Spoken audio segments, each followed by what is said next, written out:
How about now? I'm refreshing, but it still doesn't look like there's any. Yeah, there's still no indication that. We just went live. We should have just gone live. Okay, I see it now. Good. Oh, here we go. I see us now. Do we look like? Are we doing it right now? Does it look live right now? Yeah, it is. So it's us talking at this exact moment.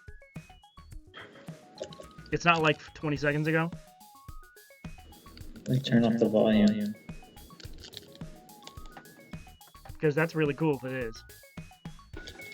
Do we look like? Are we doing it right now? Does it look live right now? It is delayed. It is. The volume's not crazy though. Well, I turned the volume off now. Looks like we have 2 people watching right now. Hey, look! Woo! Yeah, baby! One of them is probably me. Yeah, score! It totally is. 3. Okay, we're getting some viewers now. Oh God, I'm so sorry for these viewers. Oh Lord. Hold on, Tom. Can you move slightly? I think it's to the right or left. I can't tell. Your face isn't fully in the scene. There you go. That's a little bit better. Okay. Woo! Yeah. Hey, there you are. All right. Is that a little better? A little bit better, yeah. Okay. Hi everyone. If you're typing in chat, I can't see you yet. But hello. I'm gonna type something. Hello, chat.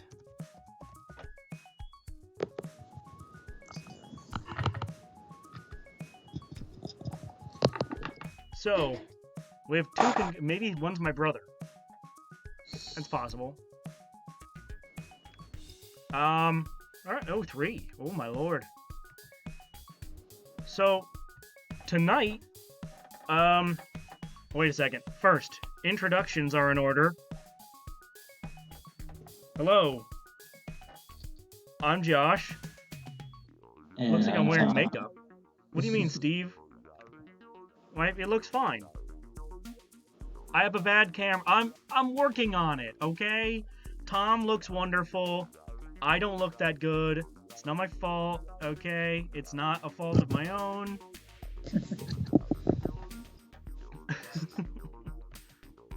So, hi everyone, I'm Tom. Hi, Tom. So, That's Tom. I'm Josh. And I am...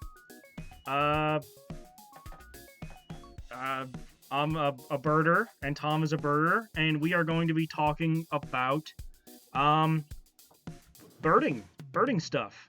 So tonight is actually a really cool episode because it's our first live stream, and hey, hello Brenda. And this is our first live stream, so I feel super duper stoked. I'm really excited. I'm sorry, there's a little bit of delay on the YouTube side, so you might not be seeing me exactly at this moment. I think it's a couple seconds behind, but please throw any information that you want into chat, and we will be able to help. Please tell me if the volume is too high. I can manage all volume and music and stuff like that in the background. I can manage all that from my server here. So if there's a problem, let me know. And I'll try to check in on the chat every so often as well. Okay, so today what we'd like to discuss is the tools of the trade, kind of, but more so objects and pieces of equipment and things like that that you can use to better your birding experience, and things that the pros use to get good at birding. How we learn how to bird. Tom, go ahead and add something to that for me. yeah, so I guess real quick overview. Well, we all obviously, most obvious thing that we don't even have to talk about is binoculars, but another tool that the vast majority of people who get really into bird watching these days, and this is definitely kind of a newer part of the bird watching culture, but we all end up finding ourselves addicted to telephoto lenses and photography as well. But it's not just the tangible tools, it's also the study materials and like what methods do we use. And I guess we're gonna talk a lot about different web applications and mobile applications that we use for studying birds, field guides, and not just which applications we use on the computer, but how we use them. And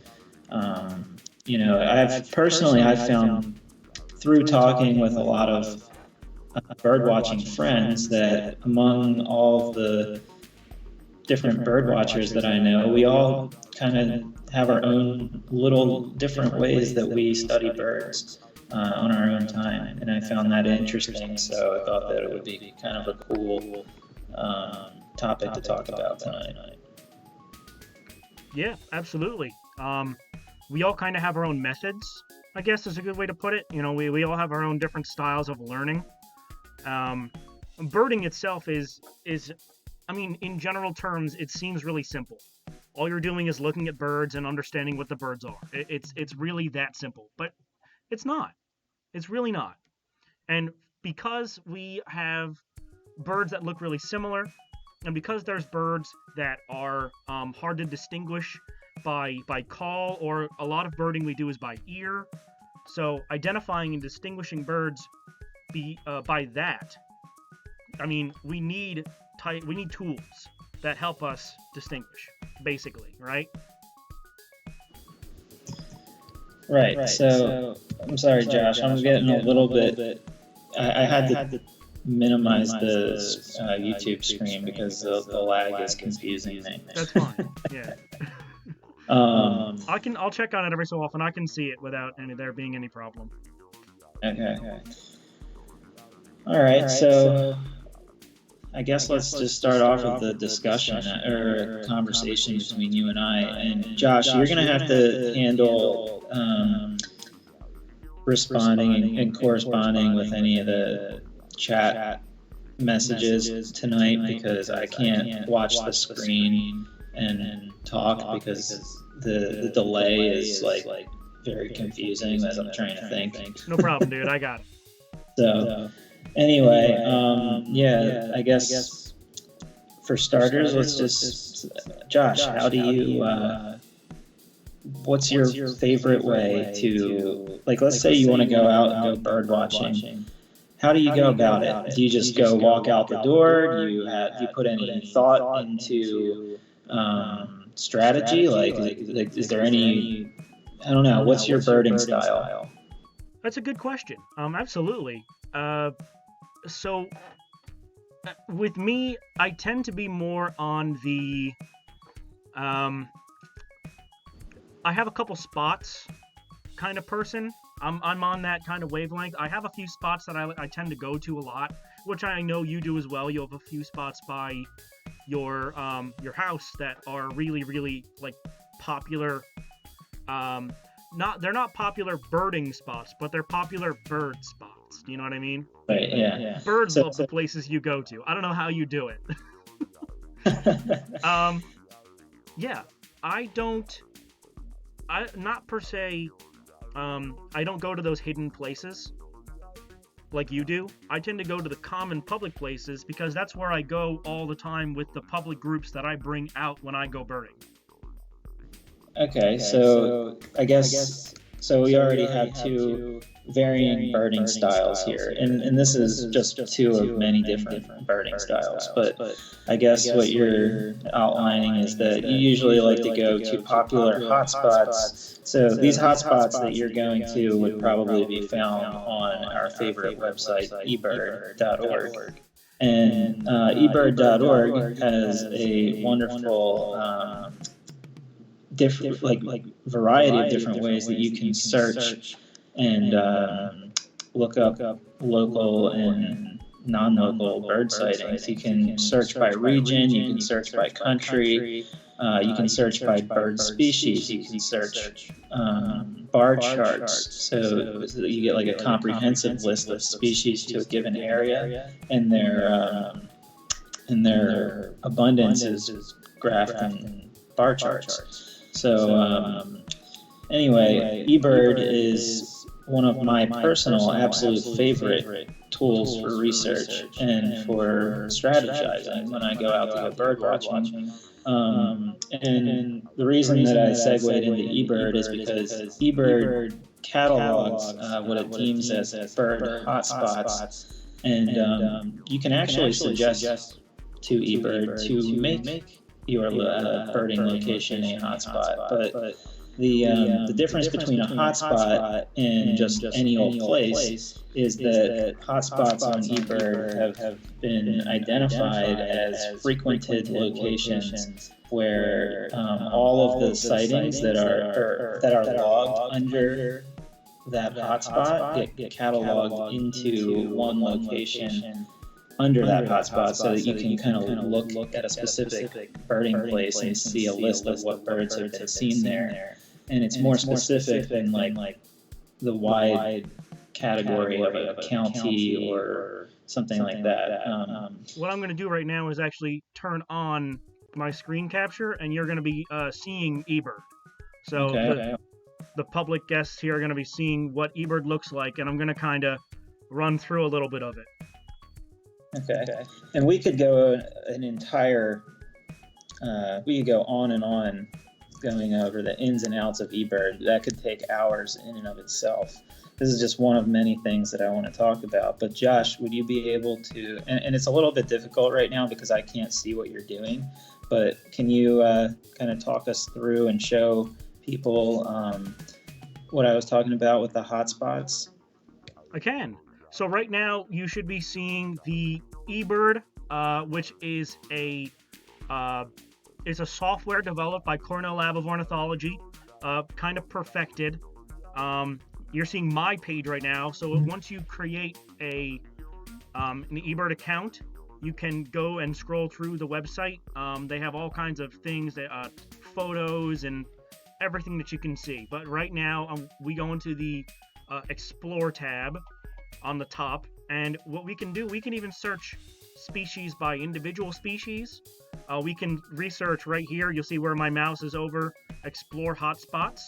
The bar charts below that, what Tom was talking about earlier. Photos and sounds and species maps. Now, Cornell Lab has a couple different types of software that run this. So what we're going to do first is we're going to explore hotspots. That's going to be the first thing we're going to check on. Can I interrupt 1 second? Go ahead. And this is off topic. Sorry for the listeners that you're hearing this, but did you broadcast the URL for this stream on Instagram by any chance? I did not. It might be a good idea because both of us told everyone we were going live at 7:30, but we didn't say that we were doing it on YouTube. That is very true. Oh, it's all right. I don't know if it's like worth. I don't know if you want to do that right now, like now while we have a few people watching us, but it just crossed my mind that like everybody who we potentially could have viewing is probably aware of how to view us. I put it on my story, but I will add a notification. I'll send it out right now on my story. All right. Sorry everyone who's watching. I know this is the trial and tribulations. You can call yourselves early adopters of our channel. It's gonna take a little while, yes. But please, if you want to, you can obviously put stuff in chat. Post anything you'd like. Within reason. Please obviously no like obscene comments or anything, but. Or if you hate us, that's fine too. Oh, bring on all the obscene comments. Bring on all the hatred. I don't know. We're trying our best. This is my first live stream, and this is, I guess, Tom's first live stream too, right? Yeah, the first one on OBS. Yeah, so this is a software that I do not know how to use yet, so we're working with it. All right, hold on. I have my phone here right now, and I'm gonna go. I'm gonna put a post on Instagram. Ready? Here it goes to Instagram. Hello, Instagram. What you can do is go on to YouTube right now and search Joshua Gant, the channel. And on YouTube right now, you can find our live stream. It's going on. Oh, look, there it is. There's Tom. There's me. You can view our live stream right now. So get onto YouTube and check it out. Let me put on my... It's going to be annoying for a second. Hold on.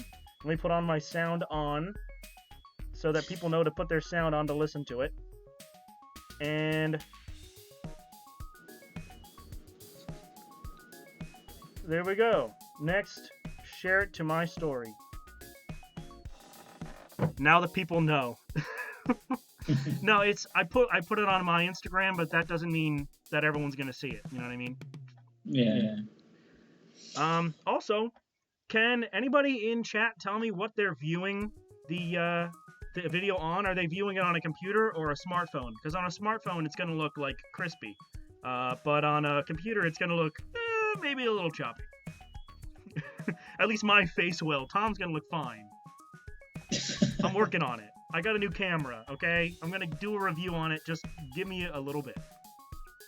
So, I'm gonna go back to EBird. So Brenda, since that's Brenda, right? Yeah, it was Brenda. Yes. Yeah. You're both doing a great job. Thank you, Brenda. Thank you. Well, I think that this is a great opportunity for us to share what we know about eBird. I don't know. I do know for Josh, but I only speak for myself when I say that I have spent an unhealthy number of hours of my life on eBird. So we can go over a number of ways to use eBird, and I'm sure that I might learn something. I already know something that Josh knows that I do not know about one of the friends. That's right, yeah. But, all right, let's get on with it. Okay, so Tom brought up something that I absolutely love. It's one of my favorite things. So right now you should be viewing the EBird Portal. You're looking at just the original. Because Tom and I, we're actually friends in real life. On eBird, you can put somebody as your friend. You can select them to be your friend. And what that does is when you share a checklist with them, they no longer have to accept your checklists. They just go straight into your eBird account when you share it. To me, it becomes a lot easier. So what we're going to do is go to My eBird. So you're going to go into your checklist. On the portal, you actually click on My eBird and go into your specific eBird page. Your profile is at the top right, and you go to there's all down the side. You'll have My checklists and summarize my observations, manage my checklist, my shared checklists, and in here somewhere, manage my contacts is all the way at the bottom. You click manage my contacts, and as you can see, these are people who I bird with. I don't know if they want their eBird names out there, but there they are. So they're viewable. And all you have to do is when you decide that you want to go birding with somebody, let's say I'm going birding with Tom Baxter, right here. And then on the check mark that literally says friend with a question mark next to it, as if it really wants to know, you just click the box. In manage my, manage my contacts at the bottom of the My eBird page. And when you click that friends, it comes up that, there we go.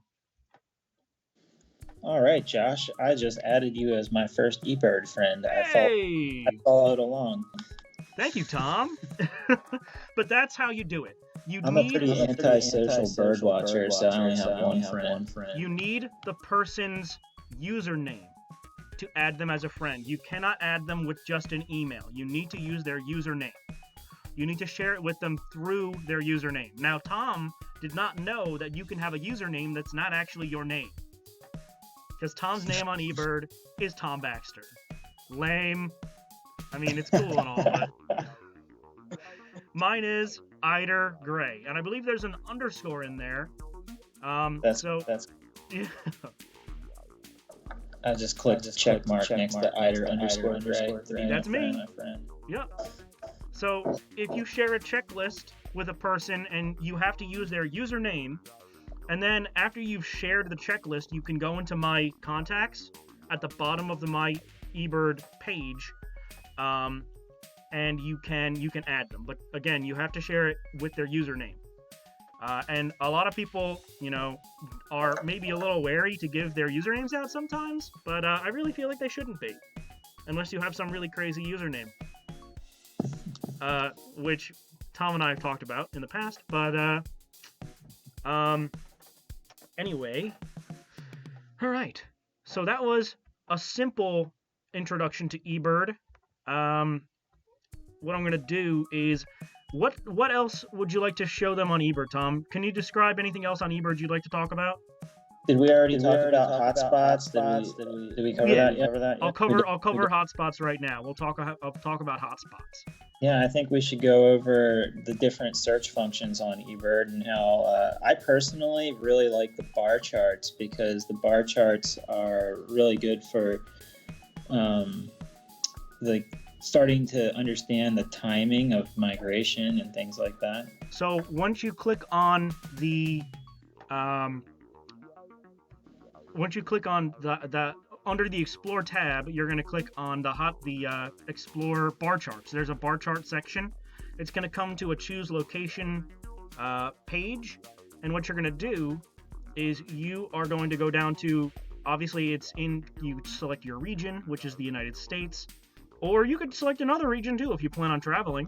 Click New Jersey, and then the select a sub-region is going to be the option on the right side. And you can either choose the entire region, which would be the entire state, the counties in New Jersey, hotspots, important bird areas in New Jersey, or my personal locations that I've had in the past. So these are all of my locations that I've been to and shared places at, or made lists at. I'm going to go through let's go with entire region. And then we just click continue. And what it's going to do is actually build you a bar chart, basically a table of bar charts for all the species. On the left, you'll see the species.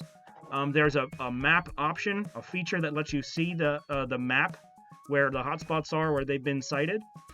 Tom, are you following along here? Yeah, I'd like to add one thing. Please do. One of the really, really useful things that I like to use on the bar chart search function, as well as on the species search function, which we should go over next, is filtering for the date. Yes. So the date range, and then you change date. Yeah, because that can be real. For one thing, it's really fun. Like if you find yourself out birding in April and you find an oven bird, like Josh and I both had today, right? Yep. You can search the month of April, and you can filter to the current year only. You can filter to all years previous. And that's something I'd like to add about the all years feature. Just a note to the cautious, I guess. When choosing, the first year you can start in is 1900. The problem is that that's like really far away. I mean, the birds that were around in 1900 are not going to be the same like records, since they're going to be really weird records of birds that were probably here a long, long time ago. Yeah, and one of the things so I've been way down that rabbit hole. Yeah. Apparently, in Cape May, back in the early 1900s, common birds included Henslow's sparrow, grasshopper sparrow, all these these birds are, extremely rare today. Once I think Henslow's sparrow has been seen in Cape May County like only a couple times in the past decade. Just a handful. Yeah, it's not a super common bird, but back then they were. So just be a little wary. If you're going to set the date, actually set the date as well for the year. So change the year so that you're kind of, I chose 2010. I did 2010 to 2020. I mean, a decade should be quite enough data for you to go off of. But you can, if you're more interested in maybe, a 50-year span or something like that, that's fine too. But I chose March to May, 2010 to 2020, and it's showing 389 species, plus 157 other taxa. But it's going to show you the basic, when were snow goose here? January, February, March, and it shows a common amount, but all of a sudden in May, June, July, there's a little bit of a spike in August, but again, most of that stuff is just like randomness. Brant, you can see a huge drop off. We're going to go right here. May, June, June, July, August, September, October. We have a drop off of Brant. And why do we have a drop off of Brant on this bar chart, Tom? Well, they are going up north for breeding at that time of year. Yeah, they're not here. So this bar chart shows you a really good example of like how often they're actually seen. And if you're looking for kind of like a rarity, when have those rarities shown up, or a vagrant or something like that? When do they actually show up? And that's really, really useful information because, when we go out birding and,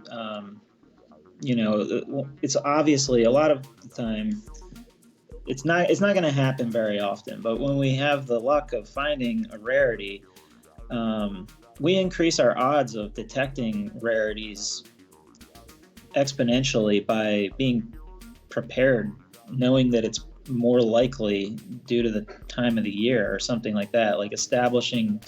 So even birds that are really rare, like little gulls, for example, right now, it's actually probably a couple of weeks late at this point, but little gulls, which we only get to see a couple times a year in New Jersey, if you're, like a couple of records a year throughout the state. The early spring is right around the time of year when it's normal for them to show up in small numbers. So things like that, I'm not expecting to go out on a regular red bird and see a little gull. But I know that in late March and early April, that it would pay off if I refresh my memory on what they look like. Yes, that would be very helpful if I knew what little gulls looked like. Yeah. Yeah, it's just things like that, being that little extra bit of being prepared when you go out birding can go a long way, because there's 900 species or so, 1,000 species or something like that have been recorded in North America, and obviously that's a lot to keep track of. So, and normally you're only going to see a couple hundred species in any given month, but the ones that are the outliers that fall outside of the window, like what's normally expected, those are the ones that are going to be the hardest to detect because they're just not on our radar. So any little thing that you can do to prepare yourself for opportunities like that goes a long way in finding something out of the ordinary. Yeah, absolutely. I'm sorry, I'm just answering Brenda. And also, Josh, while I definitely use the bar charts pretty often, the feature that I personally use by far the most is searching by region and then scrolling. And what I do actually is I look at the recently submitted checklist for Cape May County, for example. And I will open each and every checklist that was recently submitted, and I comb through each of them just to see what people are seeing around town at my other local bird hotspots. Do you do that, Josh? I do not. And I'm glad that you taught me how to do that, or showed me how to do that the other day. Because I did not know that you could actually look at other people's... You're talking about when I had showed you how you can access it through your alerts. Yeah. I'm talking about something different right now. I'm talking about when you just go into you click on the Explorer tab, Mm-hmm. and you go to Explore Regions, and you type in your area of interest, and this, like my example was Cape May, which is where I'm located. Okay, so hold on. I'm in eBird right now. I went to Explore, the Explore tab, and then Explore Regions. Yeah. Okay, let's do Cape May, because I know that's where you bird a lot. And you will see my name on there because I recently submitted a checklist. I do see your name. So it shows you 433 species seen, and this is, I have it set to all years right now. Yeah, if you look to the right-hand side and scroll down a little bit, you'll see where it says recent visits. Yes. And if you click more recent visits down at the bottom of that, then it will show you a lot of recent checklists. And in this case, it dates all the way back to, I think, sometime on April 19th, if you scroll all the way down to the bottom. But what I do every single day, because, I'm just interested in what's being seen around town, I will individually I will right click on, so by clicking on the date, see how the date is blue? Yes. Yeah, if you right click on that and open in a new tab, so for example, I would go start at the first checklist that was submitted on today's date, the 22nd, at 6:45 a.m. by Eric Brunke. Okay. I clicked on the April 22nd, and I can see the list. It was done stationarily. It was by one person. It was for 2 hours. And he cataloged 24 species. And what I do is instead of opening it the way that you did, I right-click on it, open in new tab, and I go up the list, and I do that for every single one of them for today's date. To see what species have been seen today? Yeah. And kind of where they were? Exactly. And then I click through all the tabs, I scan through them and X out of those new windows that I opened as I go through each one of them.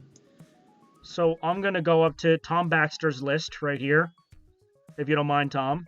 Not at all.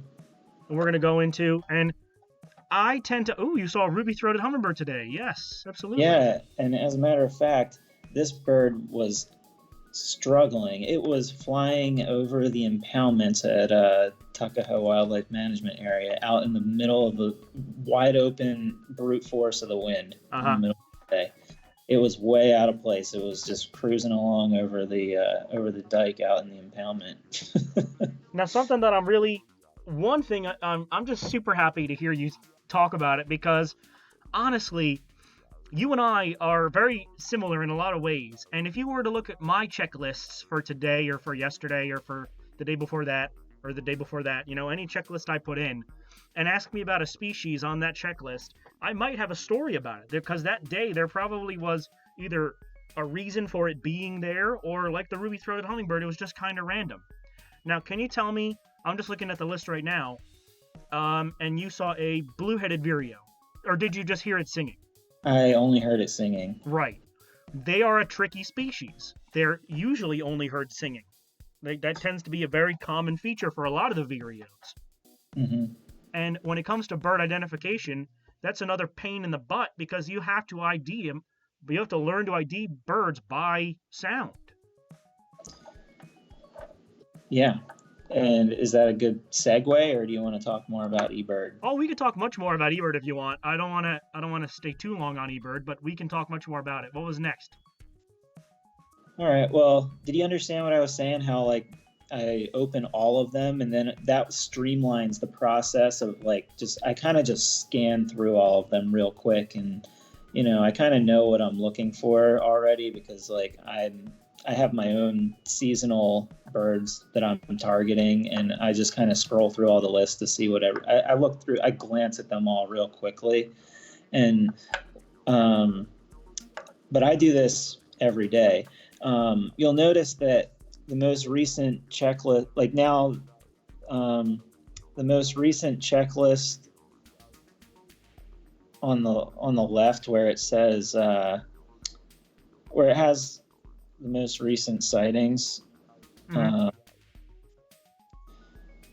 So if you're on the overview tab, are you on the overview tab right now? No, I went back into explore regions and we're back in. Yes, I'm in overview for Cape May Yeah. for all So years. and you're on last seen underneath of 433 species. Correct. And you scroll down and you'll see all the last, like all these species that were most recently seen. That list does not update in live time. So One thing, just to cut you off for a second there, Tom, something that I really enjoy that not everyone knows you can do. If it's highlighted in blue, you can click on it. It's selectable. Right. And you can go top eBirders on the right side, and you can see the top 100, top hotspots. They're all selectable. But also, people are selectable. So one thing I can do is I'm going to click on Tom Baxter's name, and here is his profile page. And I have the same thing. You can view our profile pages. And a lot of the time, we have our profile page somewhere visible, so it's on my Instagram account or it's on my YouTube. You can actually visit my profile page as long as you're signed in to eBird. You can view any person whose name is viewable. You can view their their personal profile page, which I think is awesome. But go ahead, continue, Tom. What was that? Go ahead, continue where you were going. Oh, I was just saying that list of birds there is that only updates like once every 24 hours. So if you want live updates, that's the method I showed you the other day when I went into alerts, and that was sometimes when you're out in the field birding, you want to know what people saw or like what people reported to eBird earlier that same morning. And the only way that I've found you can do that is to subscribe to needs alerts. Do you know how to do that, Josh? I probably have done it in the past, but I do not remember. So give me a second. If you the Explore tab and then scroll down a little bit, you'll see the word alerts in the middle of the page. I'm going to go back to Windows here. So hit the Explore tab and then go down to alerts. Yeah. Yes, I've definitely used this before. I have Rare Birds New Jersey Daily. Yeah. And if you scroll down to the very bottom where it says needs alerts, yes, and you check this year only. Okay. And what can I choose? You can. What do you mean? What do you choose? I see. It's either county, state, province, or country. That's right. So you can do a bunch of these. Actually, it's like just you can do one for Cape May. You can do one for New Jersey, the state. You can do one for the United States, and you can do them each individually. And if you subscribe to them, you'll get emails, and it will keep you up to date through email. But if you want your live updates so that when you're out bird watching in the field and you want to know what other people around have been seeing that same morning, the only way to do it is to go in and view. So I would recommend subscribing, because then it creates a cache so that you don't have to type it in ever again. So I'm going to subscribe this year only to New Jersey, United States. I'm going to add that in. So now it shows up as you are now subscribed to this alert. And now it'll be under my alerts, right? Yes, it's under my alerts at the top of the page. You can also subscribe to the ABA rarities, which is code 3 and above. Now, Tom, I know that you're familiar with this. Can you explain the code system? Or should I get my book out and pull up the actual code system itself? I don't know the criteria breakdown for that. Okay. I'm gonna give the people are gonna look at our lovely faces again. So I want to set one of these up so it's just you, so that you can talk because I gotta go get something at the moment. I'm gonna grab my. I just have to grab my field guide, and I have the code names in there and code descriptions. Okay. I'll be back in a second. All right. So, Brenda, I see your comment about trying to improve on birding by ear, and I know Josh will weigh in on this too. But there's a lot of different tools that I have used in the past, as well as I think Josh and I have used a lot of similar methods of learning bird calls and bird songs. Yep. And one of them is I think you and I both have purchased the Peterson. I think it's Peterson birding by ear songbird CDs. I have two different ones. I have the Peterson birding by ear, and I have I'll have to figure out which one it is. I have another one. It's with Dick Walton. Yeah, that's the one I have too. It's a wonderful disc. It's really, really helpful, and they do they do different types of recognition styles. So one is called pairing, and they'll pair like woodpecker songs with each other, so that you can hear the difference between what one sounds like versus like a downy and a hairy. If you hear both of them side by side, you can tell them apart. I mean, it's even as good as, let's say, just in some kind of silly instance, you're trying to decide gulls at a distance. You know, blackback gulls and herring gulls sound different, and ringbill gulls, they all have different sounds, different qualities to their voice. That's like a really challenging example, but it's true. The downy and the hairy woodpecker is a lot easier to distinguish than gulls, but you can identify things that are much more similar sounding by ear. Yeah, I'm a big fan, especially when I was starting out. I think the Dick Walton birding by ear tapes are very helpful. He also narrates them and will tell you, like, this is how you can differentiate a downy woodpecker from a hairy woodpecker. The downy woodpecker says pick, and the hairy woodpecker says peek.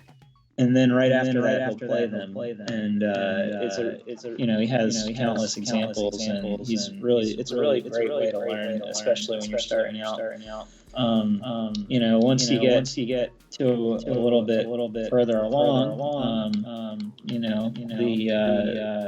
some of the you're going to eventually get to a point where you want to start studying larger variations of sounds that birds make, because all birds make lots of variations of noises, and that's when it starts to get a little bit tricky, because not all of these sounds have been accounted for in audio recordings. It's a challenge.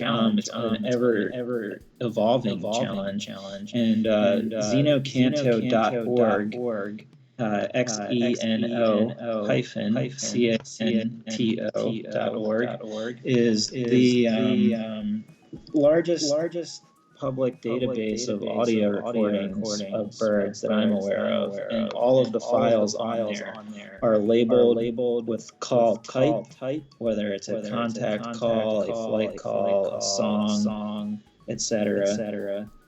And they're also identified by location. It says where the audio file was recorded, and they're all downloadable. So this is a much more time-intensive thing to do, and I'm pretty obsessed with learning bird calls and bird songs, but it requires that level of time investment. But you can download all the songs and calls that you want.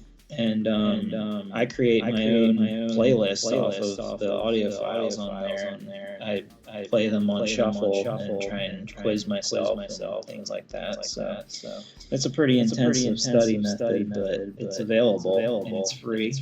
It's all public access information on xenocanto.org. Yes, absolutely. Thank you for that. That's Xenocanto. That's the one I've not yet used yet. So I'm pretty stoked to try it out and get some use with that, because I definitely want to try it out and see how I do. And that has bird songs and calls from all over the United States, or all over the country, all over the world. Right. But using the mobile apps is a really good way to learn as well, especially if you use the combination of the Sibley app and the Merlin Bird ID app.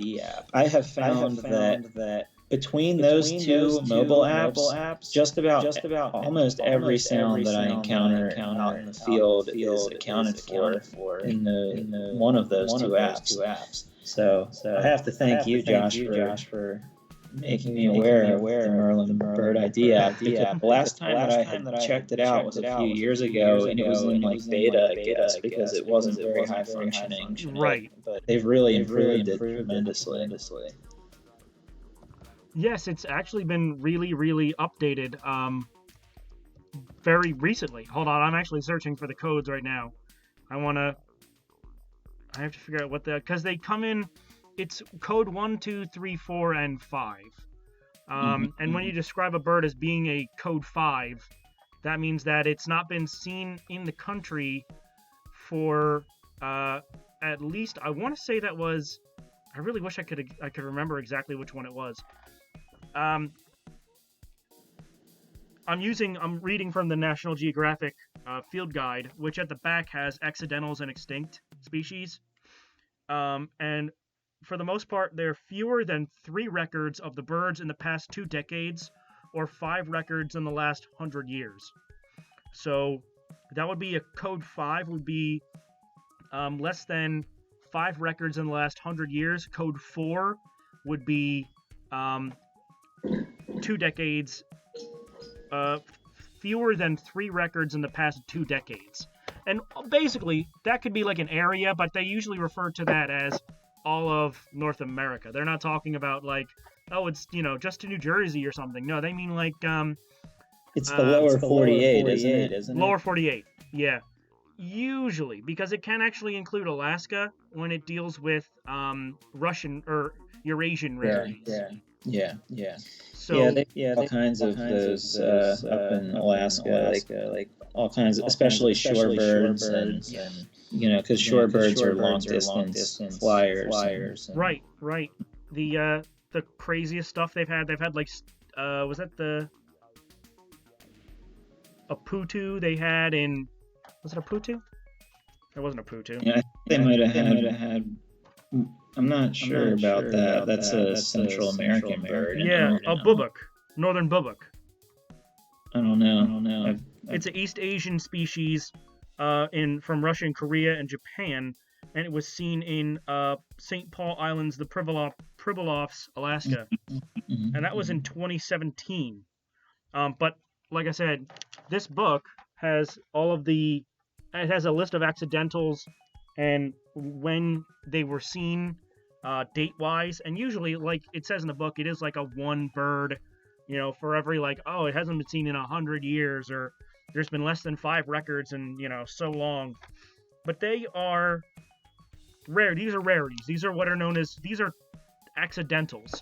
So that's even rarer than a vagrant. A vagrant is something that kind of shows up within the country where it kind of exists, but is out of place.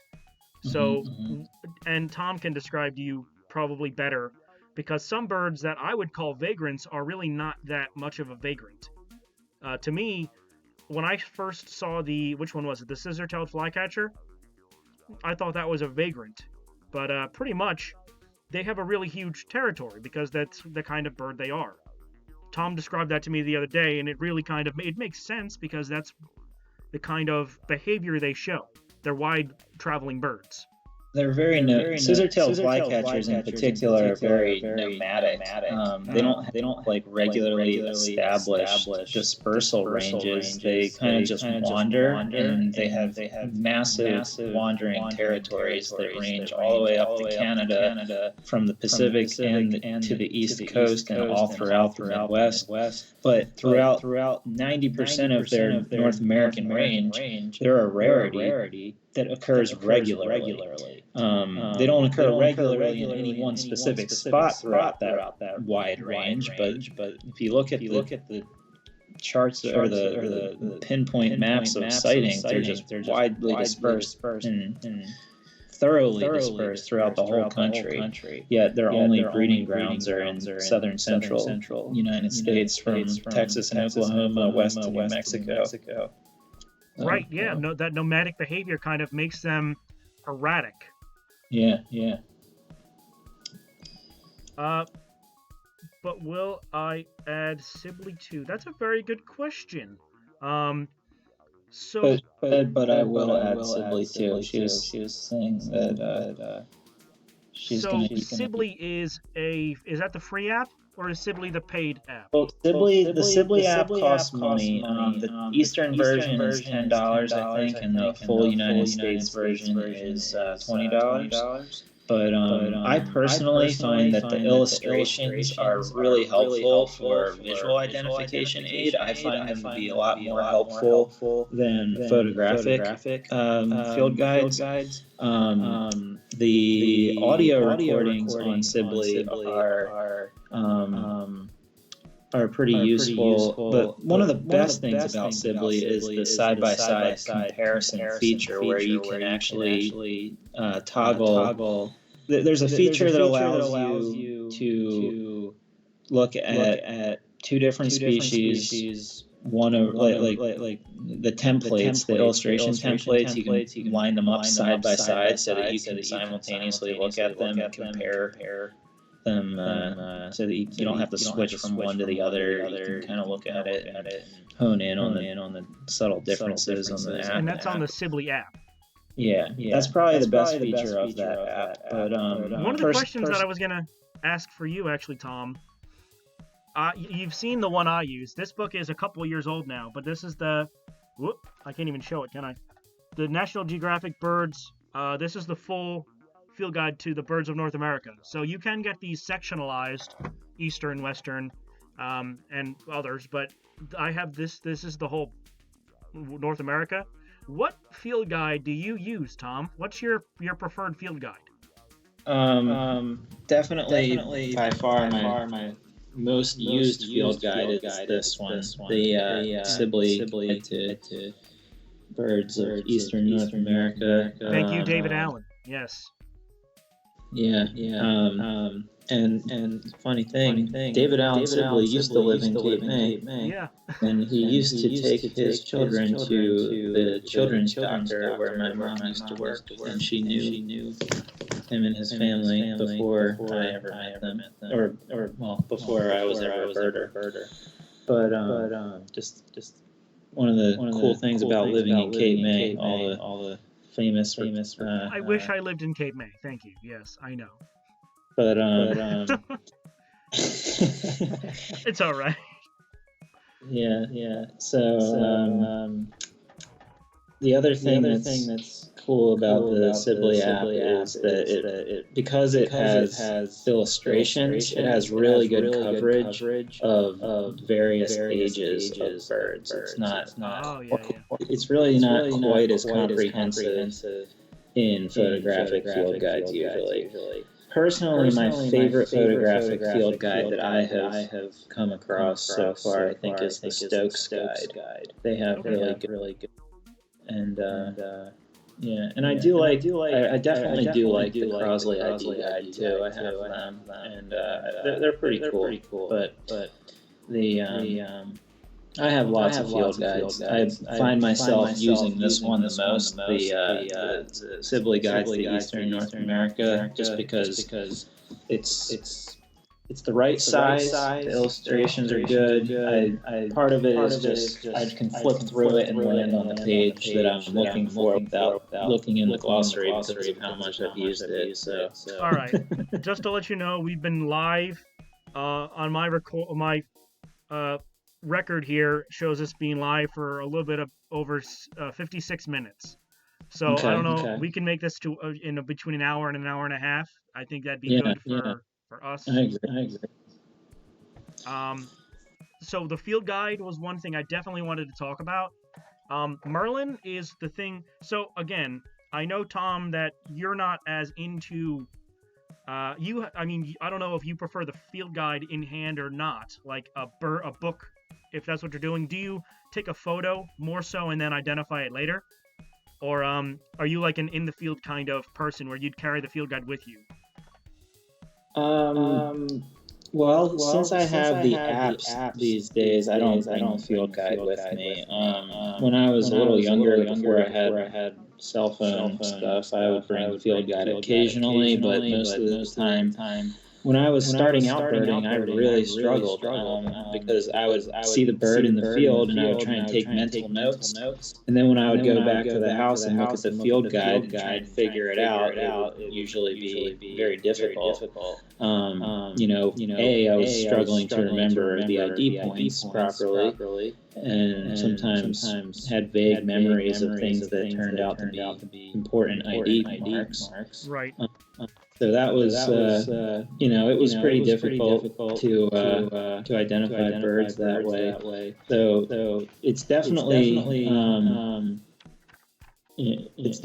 lot more helpful to have it with you in the field. So that's one of the reasons that I'm such a huge advocate of having the apps.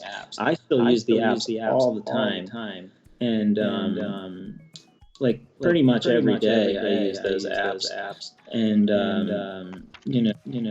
even though I very frequently at this point, just because of how much I do bird ID, I mean I do it all day, every day. Right. I frequently come across birds that I'm not familiar with, but it's still really nice to look at the templates because just because you have seen a bird and you know how to identify it and it just automatically registered doesn't mean that it's not worth studying it closer. Like I'm always trying to learn each and every ID point of every bird, and I'm learning new field marks all the time of birds that I've seen thousands of times. So I still use that app a lot, especially for audio recordings too. Now, the one thing that I wanted to talk about is something to add to Tom's having your field guide in the field with you kind of thing. Because I have my phone on me a lot as well, you'll see that I use Merlin. So right now, my Merlin, I don't know if it's even going to show it very well, but you can see my Merlin app has, I have all the birds in US and Canada continental showing. Whoop, yeah, I can't show the screen on this screen, so that won't work. But 718 birds are available for me to view at any time, basically, and there's more lists you can add.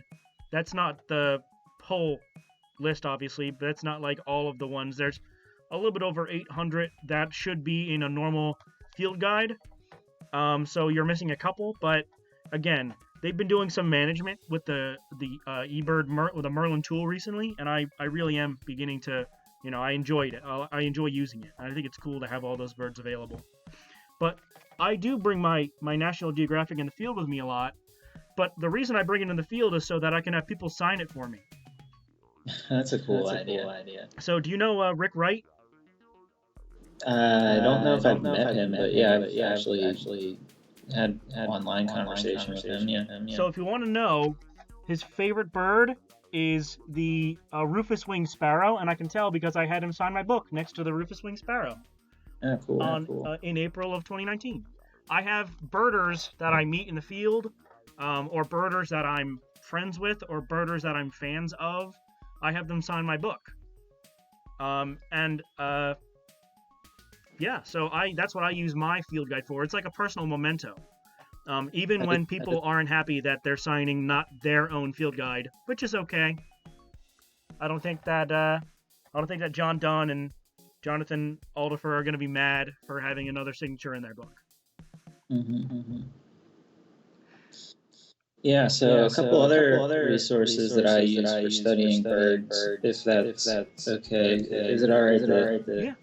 Yeah, of course. Yeah. So personally, I am a huge advocate of Facebook groups.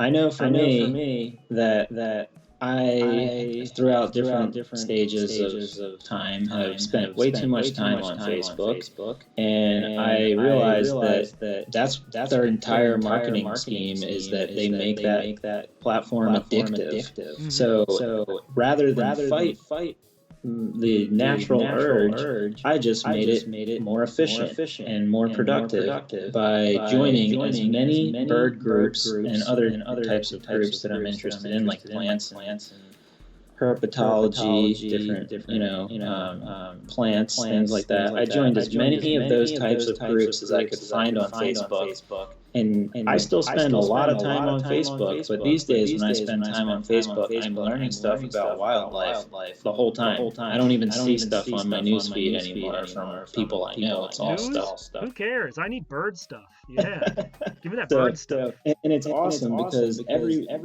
especially because so many super knowledgeable people spend a lot of time on Facebook and engage in discussion on Facebook. They post photos, they post in-depth, detailed knowledge on birds, and I find it to be one of the most incredible resources of information. And you don't like there's so much more beyond New Jersey Birders Facebook group where everybody posts pictures. Every amateur bird watcher posts pictures from their backyard asking what they saw. You can join groups where there's experts abound all over the page.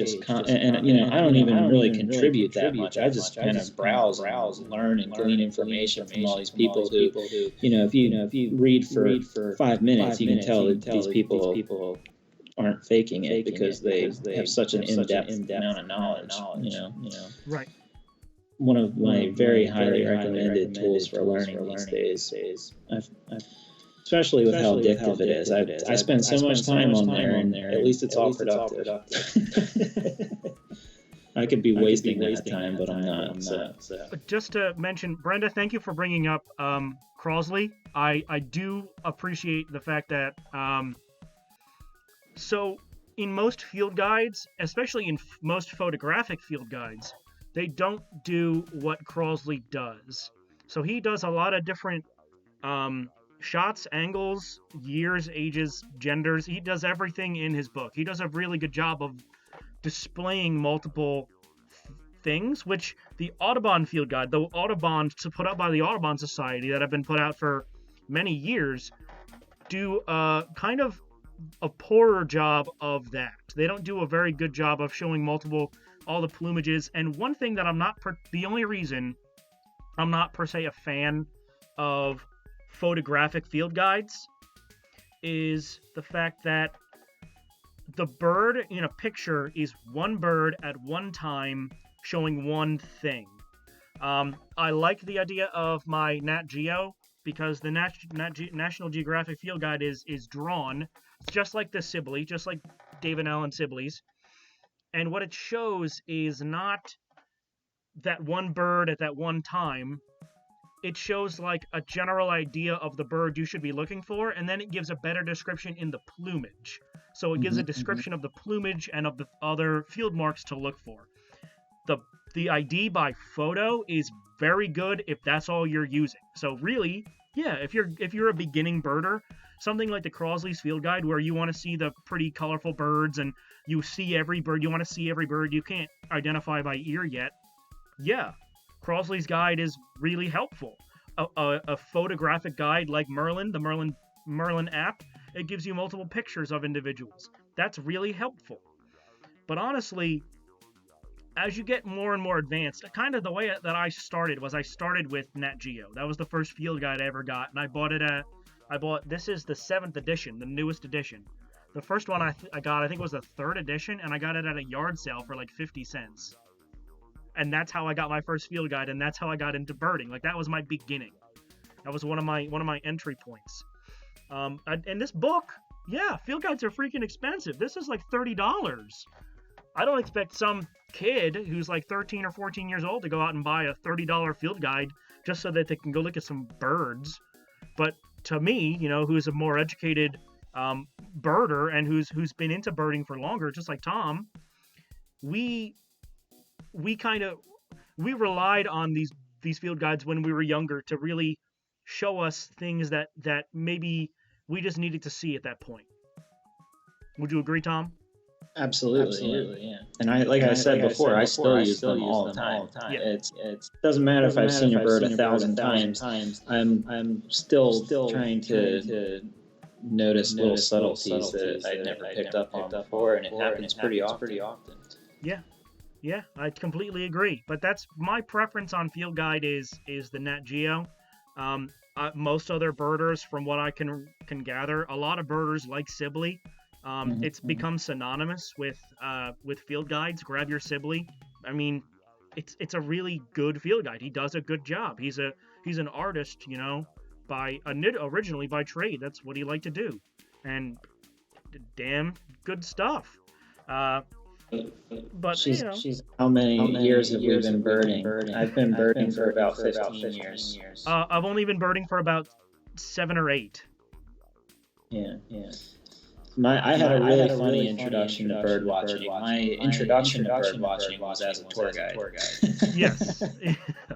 So, was that your cousin or your cousin, right? Yeah, so my cousin owns the Osprey Birding by Boat tours down in Cape May, and I started doing kayak tours, and birds just happened to be all over Cape Island Creek, shorebirds in particular, because the prime season for kayak tours was July and August when shorebird migration was coming through, and we'd be seeing least sandpipers and semi-palmated sandpipers from 5 feet away in the kayak, clapper rails. So I started learning all these marsh birds, and I knew quite a bit about them. I actually knew more about sandpipers than I knew about chickadees for years when I was still in high school. And I really and truly did not know what a chickadee was, and I had seen clapper rails hundreds of times at that point. It was pretty funny, backwards. That's really funny. Introduction to bird watching there, but then I started working on the birding by boat tours, and I would help with spotting clapper rails. That was like one of the things that I was there for, because I didn't know all my birds, but I could keep an eye out for clapper rails, and people got excited about that. So I got exposed to some real experts by doing those tours, and over the years got a lot more knowledgeable myself, and then took it upon myself to get my own binoculars, because at that point I was only using the pair provided to me on the boat, and it all took off from there when I got my own pair of binoculars and started studying bird What was your first pair of binoculars? It's a sore subject, man. You know that. So was mine. Are you kidding me? Come on. But yours were more expensive than my first pair. My first pair of binoculars were the Zeiss Conquest 8x40, and I'm not exactly sure. I think the model was like T or something like that. Like the Ford? Yeah, the Model T Ford. Yeah. But I remember spending. I got a good deal on them, but I spent just a little under $1,000, and they lasted me for a long time. They were the only binoculars I had for 13 or 14 years, and then last summer I lost them. I need to find my binoculars. What? I think I left them in my backpack. I want to say I did. Oh, yeah. No, go ahead. Continue. Well, I lost them, and to this day I have no idea how I lost them, because they were attached to me at all times. I always knew where they were, and I know when and where I lost them, but I don't know how. And I went back and scoured the area. It was on private property where nobody had been wandering around, and I just couldn't find them. and that was up in Northern California, and it was that was that. So here's my first pair of binoculars story. I was at the Cape May Bird Observatory because one of the things that I learned at a younger age of birding in a younger period of time was that you don't skimp out on optics. You want to go for a reasonable pair. Definitely agree. So you want to go for like a reasonable pair, and you want to go within whatever price range you can afford. You kind of want to push that price range. So make sure that you get within that, but start, 350 to 500 for a beginner, or if you know that you're going to really be using it more so, go like with Tom, what Tom did, go a little bit higher, 750, 1,000, 1,250. The prices go up. The highest priced binoculars right now are about $2,500, almost $3,000. Yeah, something like that. But don't let the cost be prohibitive, though. I mean, get what you afford, but spend as much as you can. Like if it's something that you see yourself doing, be willing to put the extra cash toward the optics at the beginning. So my funny story.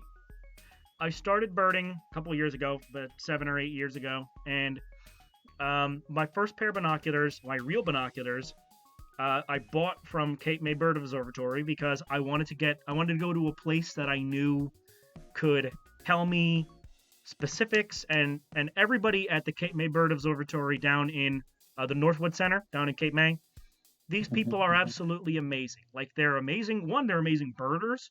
They're all amazing educators, and they're all amazing people. They're really, really good at what they do. And what they do is sell optics really well.